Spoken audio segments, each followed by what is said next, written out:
Hello everybody, it's Miss Pam from the Andes Public Library. How are you today? It's Wednesday, August 19th, 2020, and welcome to our story time. Today I chose 3 stories that have a little bit of a local Catskill Mountain flavor to them. So our first story is going to be Calico and Tin Horns by Candace, Christiansen, paintings by Thomas Locker. Now, the reason I chose this book is because I see that our figures, our mysterious figures, are kind of diagonally across the street from the library. And if you drive through Andes, if you live around here or are here visiting, you may wonder what those are. Well, they were part of something called the Anti-Rent War. So we're going to talk a little bit about what that was. And then we've got a couple of books about animals getting loose. And I grew up on a farm in Ohio, and our animals used to get loose all the time. They'd find a hole in the fence, and they'd take off and have a moment of freedom. So we're going to read The Day the Goose Got Loose by Reeve Lindbergh, pictures by Stephen Kellogg. And There's a Cow in the Road by Reeve Lindbergh, and pictures by Tracy Campbell Pearson. So 2 books by Reeve Lindbergh today. But as promised, let's start with the Calico and the Tin Horns. Okay, so we're going to read a little forward about this. Oh, and here's a painting. And this took place in Andes, New York. So, in the early years of the American nation, certain wealthy landowners lived like feudal lords in grand manor houses along the Hudson River Valley in New York State. After the American Revolution, those landowners promised to sell some of their lands to the returning war veterans, on condition that the veterans turned farmers would clear the land and share their harvests with landowners for 7 years. For generation after generation, the farmers worked the land, passing it along to their sons and their sons' sons. Still, the landowners ignored their promises and refused to sell the land outright, but continued to demand their share of the farmers' crops and livestock. In 1844, the farmers banded together in a group that called itself the Calico Indians, so named because the farmers identified their cause with that of the Boston Tea Party patriots 71 years before, who had dressed in calico costumes as a way of disguising themselves. The farmers also wanted to be associated with the nobler themes of Native American culture, and in particular with the idea of free access to land. To prevent being recognized and arrested, the farmers disguised themselves with sheepskin masks with holes cut out for their eyes, noses, and mouths. Those were often decorated with beards, horns, feathers, or a horse's tail. They had no thought of being mistaken for quote-unquote Indians themselves. There were, in fact, almost no Native Americans living in the area at that time. So they weren't like, they were their own band of renegades. All right, now, this story is a little bit fictionalized, and I'll let you know at the end what really happens, but it is a children's book after all. In the corner of our farm, in a meadow with wildflowers, there's a place where I go when I'm upset. Around the meadow is a stone wall my grandfather built, and when I climb it, I see the Van Rensselaer's big manor house several miles away. My father takes me to that house every year when all the farmers in the valley have to give a share of their crops to Mr. Van Rensselaer. I used to love to go and see the ladies in their fine dresses, the neat mowed lawns, and the big house with all its sparkling windows. But this year, we didn't go.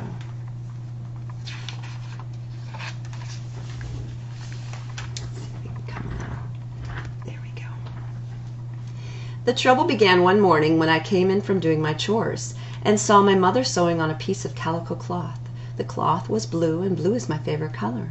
I'd hoped that it was something for me, but when I asked, Mother put her sewing away and answered crossly, "Never mind, Hannah. It has nothing to do with little girls."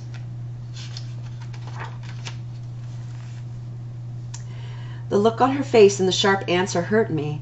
Now I really wanted to know what Mother was doing so that was so secret. I went outside to look for my father, and when I found him in the barn, he and my older brother were working together on some pieces of leather.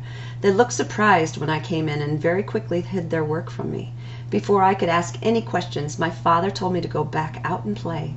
It seemed unfair. My brother knew what was going on. Why wouldn't anyone tell me? My family always thought I was too little.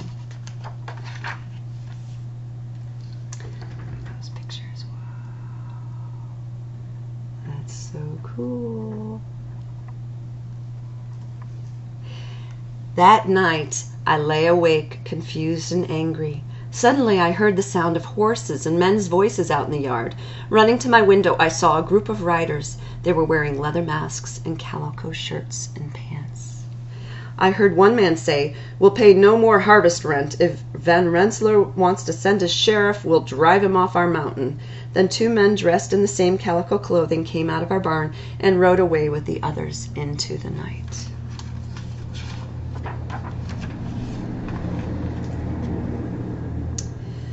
For the next few weeks, there was a lot more farm work for my mother and me to do. My father and my brother were often away at the secret meetings. Once I heard my father tell my brother that the sheriff had brought a posse to make one of our neighbors leave his farm. I was frightened, but still no one would tell me what it was all about.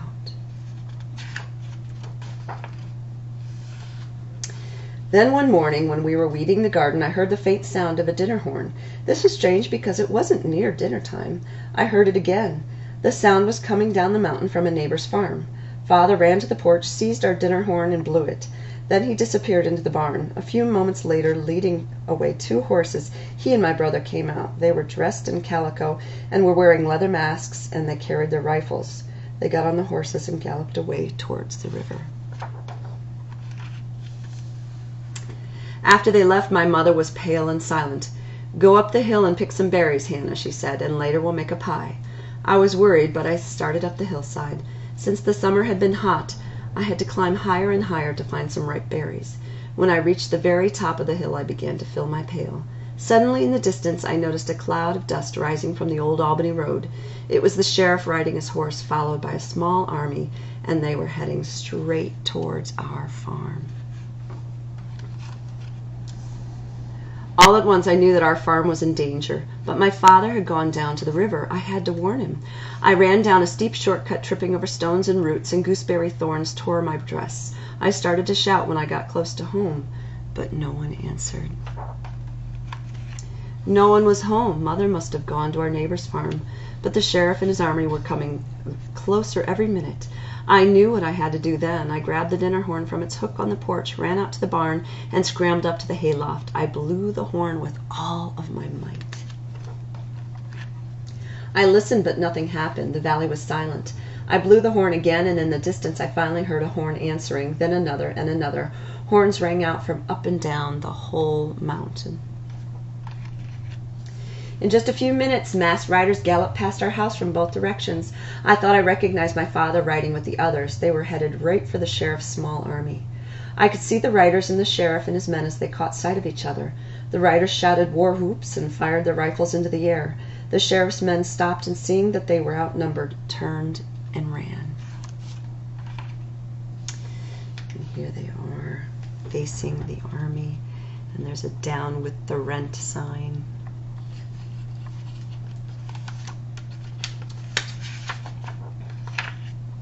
The sheriff himself was thrown from his horse and was captured. The masked men tied him to his saddle and led him back towards our farm. When they got here, my father built a bonfire. Some of the men wanted to tar and feather the sheriff, but they cheered instead when he threw some papers in the fire. Then he said that he thought it was only right that the farmers should own their land instead of paying rent and giving a share of their crops to Van Rensselaer. When he promised to try to make the landlord sell us our farms, he was finally sent packing. Then my mother invited the neighbors to stay for supper. While supper was cooking, my father said, "Who blew the warning call?" "Hannah did," my brother said. I blushed, but I felt very proud. My father's eyes twinkled, and he picked me up and spun me around, pretending I was very heavy. "I declare, Hannah's gotten so big I think one of our calico shirts would fit her," he said, laughing. And a week later, the mother had made a few changes. I finally got my blue calico dress. Okay, so I mentioned before that this story was a little fictionalized. Actually, the sheriff was shot, Sheriff Steele. And and the anti-rent war didn't end quite so neatly and nicely, but in the end, the farmers were able to get rid of the corruption, and the corruption is what this book was really about. People standing up against other people who are taking advantage of things, wealthy people who may be hoarding their wealth and taking advantage of the poor farmers and not,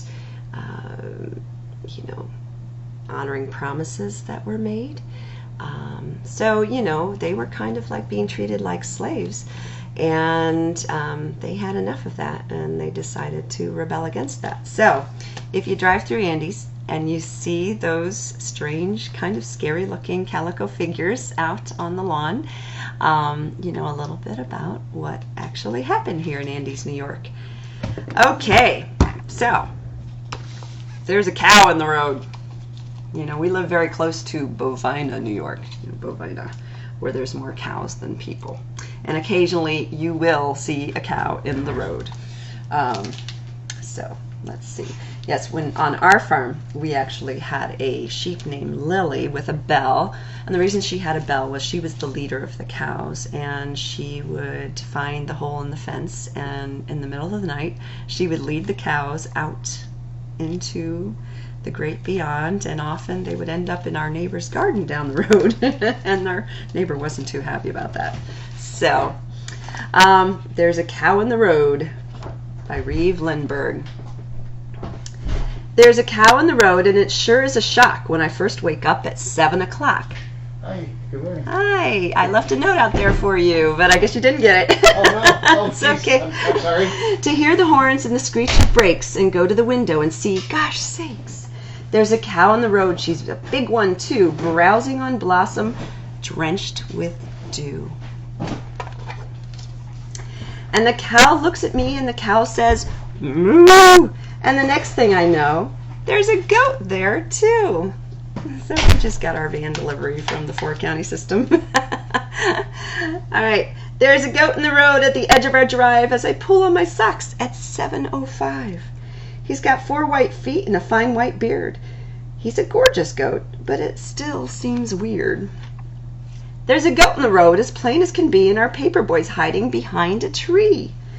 Then the cow looks at me, and the cow says, moo, and the next thing I know, there's a sheep there, too. There's a sheep in the road with her fleece all clean as I wash my face at 7:15. Don't ask me the reason, I don't have a clue. She's just standing there with the other 2. There's a sheep in the road where the drive meets the grass, and there's just enough room for the cars to pass. But the cow looks at me, and the cow says, moo, and the next thing I know, there's a horse there, too. There's a horse in the road, and he's full of tricks as I comb my hair at 7:26. He's twitching his tail and tossing his mane. He's a handsome horse, but a little bit vain. There's a horse in the road all ready to go. He doesn't look sleepy, and he doesn't look slow. Then the cow looks at me, and the cow says, moo, and the next thing I know, there's a goose there, too. There's a goose in the road. She's down by the tree as I grab my homework at 7:33. She's walking around and honking a lot. She's looking for something, but she won't say what. There's a goose in the road in a gray feathered gown telling barnyard stories from all over town.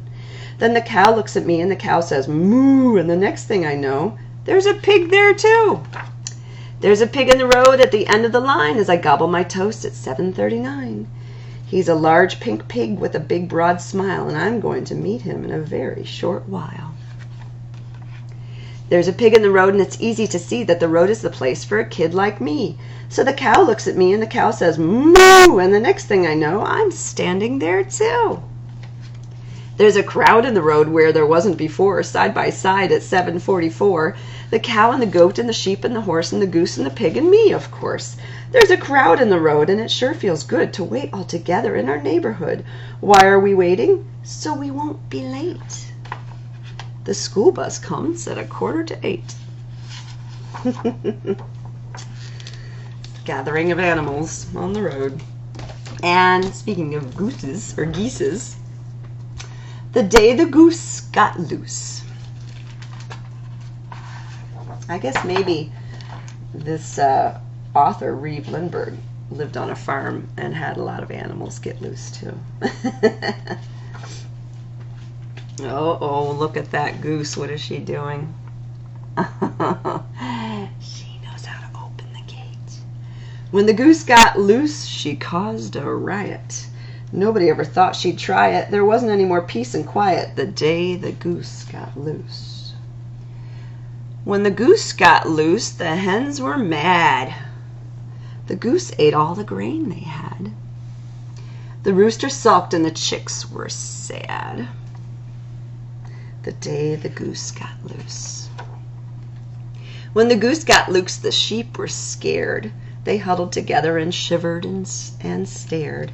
They would have come into the house if they dared the day the goose got loose. When the goose got loose, the ram went wild. He butted the Bixby's younger child. Her dress got messed and her hair unstyled the day the goose got loose. That goose is causing quite a ruckus, isn't she? When the goose got loose, the horses were glad. They kicked up their heels and they ran like mad. The colt was silly, the filly was bad the day the goose got loose. When the goose got loose, the cows were tense. The goose provoked a bull named Spence. He charged right through the pasture fence the day the goose got loose. When the goose got loosed, our herd was gone. They galloped to the courthouse lawn. The sergeants brought them back at dawn the day the goose got loose. When the goose got loose, my dad was annoyed. He said this wasn't a day he enjoyed. His morning routine was completely destroyed the day the goose got loose. When the goose got loose, my mom was upset. She said the goose was a personal pet. She walked all around with a butterfly net the day the goose got loose. When the goose got loose, my brother knew why. He heard the wild geese flying high. They stood in the meadow and waved goodbye the day the goose got loose. When the goose got loose, my grandmother said, quite late in the evening, just before bed, I wonder what thoughts went through her head the day the goose got loose. When the goose got loose, I dreamed a dream. What is that dream? Of a flock of geese in a silver stream, some tame and some wild, in a fine feathered team. Wow, look at that. That looks like a nice dream. What do you see there? Oh, I see all kinds of animals, and unicorns, and Pegasus, and geese flying. The day the goose got loose. Okay, so that's our story time for today. If you have any other questions about the anti-rent war or the Calico Indians, we have lots of local history books that talk all about it. And also remember, we have some early reader kits here at the library, and I hope you get a chance to stop by and see us sometime. Thanks for listening. Take care. Have a wonderful week. Bye-bye.